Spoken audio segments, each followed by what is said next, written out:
안녕하세요. 와, 최근 뉴욕 증시에 상장된 서클, CIRCOL이죠. 주가 움직임이 정말 장난이 아니네요. 그래서 아마 많은 분들이 지금 엄청 궁금해하실 거예요. 아, 이거 지금이라도 타야 되나? 너무 오른 건 아닐까? 뭐 이런 걱정도 있으실 테고. 네, 또 이게 진짜 이렇게까지 매력적인 회사인가? 이런 생각도 들고요. 오늘 저희가 바로 이 서클 얘기를 좀 깊게 파보려고 합니다. 네. 서클의 핵심이죠. 스테이블 코인 USDC 이야기. 그리고 이게 앞으로 가져올 변화까지요. 저희가 블룸버그나 AP통신 같은 언론 보도랑 시장 분석 자료들 이런 것들을 좀 종합적으로 살펴봤습니다. 좋습니다. 청취자분들이 궁금해하실 만한 포인트들, 서클의 매력과 위험 요인, 또 경쟁은 어떤지 이런 것들 속 시원하게 한번 풀어보죠. 네, 그러시죠. 그럼 일단 서클이 어떻게 이렇게 뜨거운 감자가 됐을까요? IPO 첫날부터 분위기가 엄청났잖아요. 블랙록, 피델리티 이런 큰 손들이 막 들어오고. 네, 나서요. 이게 사실 2022년에 스펙 상장 시도했다가 잘 안 됐었거든요. 아, 맞다. 그때 한번 삐끗했었죠. 네. 근데 이번에는 분위기가 완전히 달랐어요. 일단 시장 타이밍도 뭐 나쁘지 않았고요. 근데 결정적으로는 역시 규제 환경이 좀 달라진 게 큰 것 같아요. 규제요? 아, 스테이블 코인 관련해서요? 그렇죠. 유럽에서는 이미 미카라고 암호자산 관련 규제 틀이 나왔잖아요. 미국에서도 스테이블 코인 법안론이 뭐 지니어스 액트 같은 것들이 좀 진행되면서 예전보다는 예측 가능성이 높아졌거든요. 그러니까 불확실성이 좀 거치니까 오히려 서클 같은 준비된 플레이어한테는 기회가 됐다. 이런 말씀이시네요. 네, 약간 그런 면이 있죠.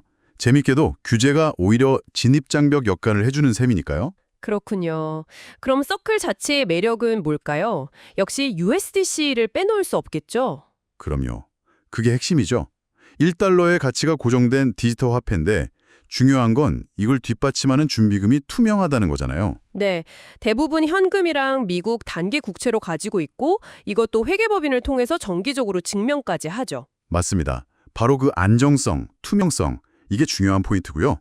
여기서 나오는 이자 수익이 또 서클의 주 수입원인데 작년에 그게 17억 달러 정도 됐다고 하니까 규모가 상당하죠. 와, 17억 달러 엄청나네요. 네. 그래서 USDC를 단순히 암호화폐로만 볼 게 아니라 뭐랄까 인터넷 시대의 새로운 결제 수단 이렇게 봐야 한다는 시각도 많습니다. 아, 결제 수단이요? 네. 예를 들어 월마트나 쇼피파이 같은 큰 기업들이 비싼 카드 수수료를 좀 줄여보려고 스테이블 코인 도입을 검토한다. 이런 얘기도 있었고요.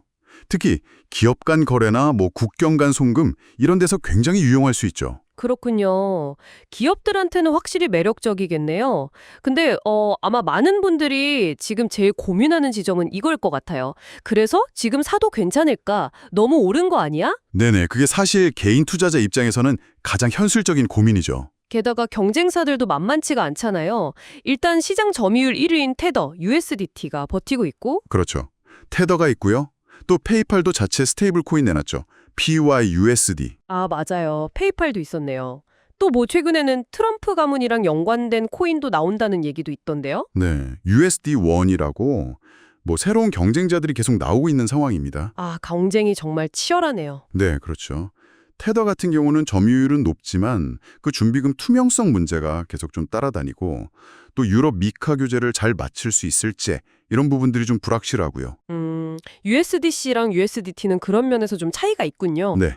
그리고 서클 입장에서 또 하나 생각해야 할 건 지금 주 수입원이 아까 말씀드린 준비금 이자 수익인데 이게 금리가 내려가면 당연히 수익도 줄어들 수 있다는 거죠. 아, 금리 변동에 좀 취약할 수 있겠네요. 그렇죠. 그래서 장기적으로는 단순히 이자 수익 말고 예를 들어 기업들한테 뭐 API 같은 기술을 제공하는 플랫폼 서비스 수익을 얼마나 더 키울 수 있느냐 이게 중요해질 것 같습니다. 그렇군요. 그럼 이 스테이블 코인이 앞으로 우리 일상이나 뭐 금융시장 전반에는 어떤 영향을 줄 거라고 보세요?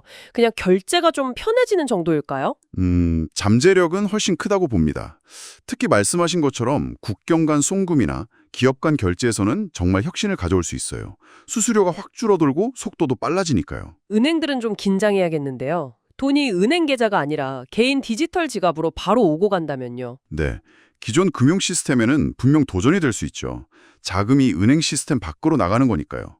물론 뭐 미국 같은 경우는 아직 소비자들이 카드 결제에 너무 익숙하고 또 디지털 지갑 사용이 그렇게까지 대중화되진 않았다는 점, 이런 건 좀 극복해야 할 과제고요. 사용 편의성 같은 문제도 있겠군요. 그렇죠. 하지만 만약에 미국 같은 주요 국회에서 규제가 딱 명확하게 자리 잡으면 이 스테이블 코인 시장이 뭐 2조 달러 규모까지 커질 수 있다?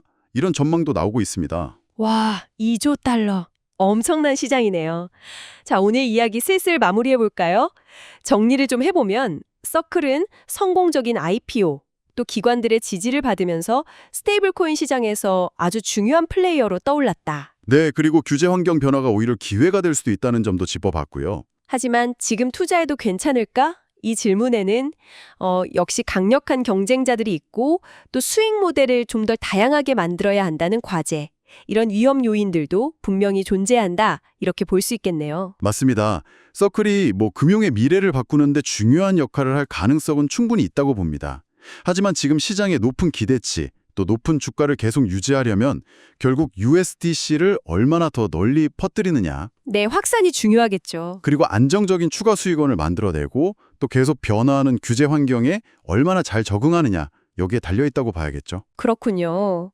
마지막으로 청취자분들께 좀 생각해 볼 만한 질문을 던지면서 마무리하면 어떨까 싶은데요. 서클이라는 특정 기업 하나를 넘어서요, 자산을 이렇게 디지털 토큰으로 만들고 또 은행 계좌가 아니라 디지털 지갑을 중심으로 금융 시스템이 재편될 수 있다는 이런 큰 흐름이 있잖아요. 네, 자산의 토큰화, 지갑 기반 금융, 그렇죠. 이게 앞으로 한 5년, 10년 뒤에 여러분과 돈, 그리고 금융기관과의 관계를 근본적으로 어떻게 바꿔놓을 수 있을지 한번 좀 깊이 생각해 보시는 것도 상당히 흥미로울 것 같습니다.